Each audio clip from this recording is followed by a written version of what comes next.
motivation première, c'est faire un peu la différence. Parce que dans la photo, il y a énormément de concurrence, il y a de plus en plus de monde sur ce marché-là.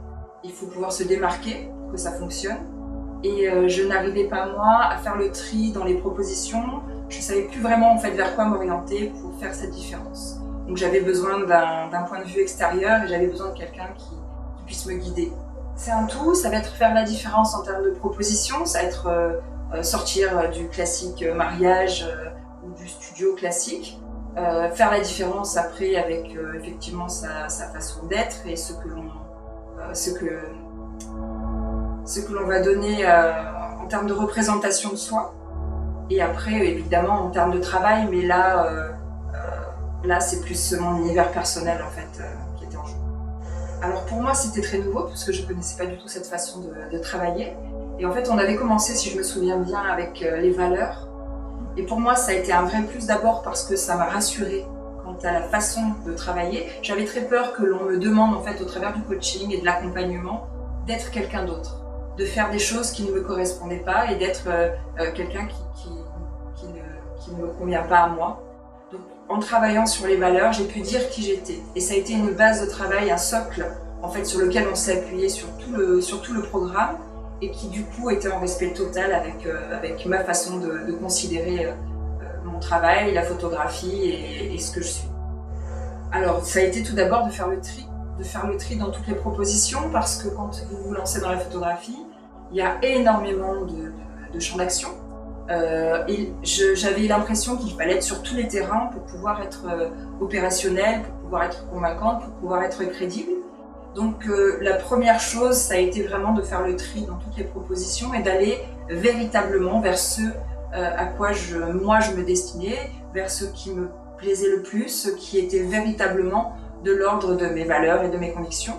Donc ça a été un premier travail de tri, véritablement de tri, qui a fait que je me suis recentrée spécifiquement sur le travail de studio avec les enfants. Parce que j'avais beaucoup d'autres choses, beaucoup d'autres propositions et qui finalement ne me correspondaient pas totalement. Donc là, ça m'a permis, le premier pas ça a été ça, c'était de déterminer quel était mon champ d'action à moi. Pas celui que les autres pouvaient proposer, pas ce qui pouvait marcher pour d'autres, mais ce qui était bon pour moi et ce en quoi je pouvais me retrouver. Donc ça a été la première chose. Et ensuite, ça a été véritablement en termes de communication adéquate, de marketing, de valeurs, de comment travailler également sur le flow, sur le workflow. Comment est-ce que l'on pouvait articuler les choses pour être le plus performant possible, pour perdre moins de temps. Ça a été comment communiquer, retravailler mon image, retravailler mon site internet qui avait grand besoin d'être mis à jour.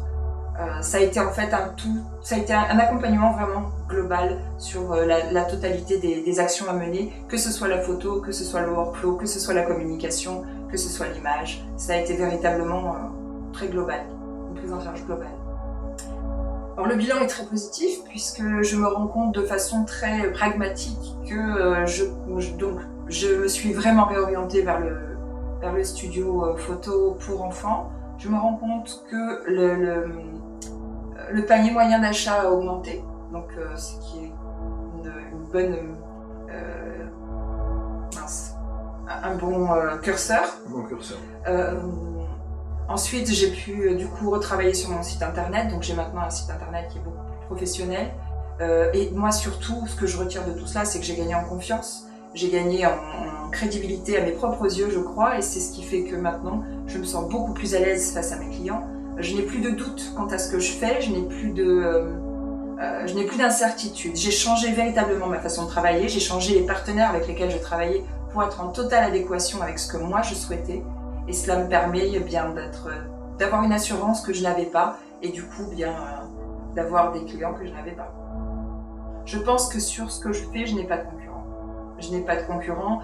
Il y a certainement des gens qui font également du studio pour enfants, qui travaillent avec des associations, mais on n'a pas du tout la même façon de travailler et je pense que ce que je fais, je suis la seule à le faire, en tout cas de cette façon-là. Mais je pense que ça, c'est aussi une question de personnalité, on amène chacun ce que l'on est. Bah, écoutez, j'encourage tout le monde à se lancer parce que c'est un vrai plus, ça permet réellement d'avancer et d'avancer dans le bon sens, de ne pas se perdre, de ne pas de pas perdre de temps. De pas perdre de temps parce qu'on n'en a pas beaucoup pour faire fonctionner une entreprise. En règle générale, les fonds ne sont pas inépuisables. Et là, ça permet de gagner énormément de temps et dans la construction de son travail, dans ce que l'on va donner, mais surtout dans sa posture professionnelle et dans sa propre image vis-à-vis de soi-même. Et c'est ça qui nous fait avancer.